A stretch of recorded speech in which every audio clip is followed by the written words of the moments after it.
કેન્દ્રીય ગૃહમંત્રી અમિત શાહ નવરાત્રીના પહેલા નોરતે ગુજરાતની મુલાકાતે છે। આજે તેઓ રાજ્યના 3 શહેરોમાં વિવિધ કાર્યક્રમમાં હાજરી આપશે। સવારે તેમણે સુરતમાં ઇસ્કોન મંદિરનું ભૂમિપૂજન કર્યું હતું। આ દરમિયાન તેમણે પાટીલને ઇશારો કરી આગળ બોલાવ્યા હતા અને કાર્યક્રમ બાદ તેઓ સર્કિટ હાઉસ જતા પણ સાથે જોવા મળ્યા હતા। આ ઘટનાએ રાજકીય પંડિતોનું ધ્યાન ખેંચ્યું અને કેન્દ્રીય મંત્રી અમિત શાહના આગમનમાં સુરત ટ્રાફિક જામમાં ફેરવાયું છે। કેન્દ્રીય ગૃહમંત્રી અમિત શાહ 21 તારીખે રવિવારને સાંજે સુરત પહોંચ્યા હતા।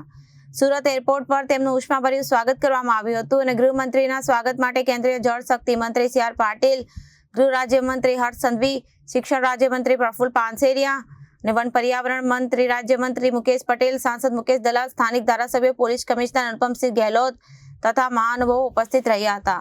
એરપોર્ટ પરથી અમિત શાહ સીધા પ્રદેશ અધ્યક્ષ સી આર પાટીલના નિવાસસ્થાને પહોંચ્યા હતા, જ્યાં તેમણે રાત્રિ ભોજન લીધું હતું। આ ભોજન દરમિયાન મંત્રીઓ અને પક્ષના અન્ય હોદ્દેદારો પણ હાજર રહ્યા હતા, જે બાદ સુરત સર્કિટ હાઉસ ખાતે રાત્રિ રોકાણ પણ કર્યું હતું। કેન્દ્રીય મંત્રી અમિત શાહના આગમનમાં સુરત ટ્રાફિક જામમાં ફેરવાયું હતું। Reporter Arvind Rathod, Janadesh news, Surat.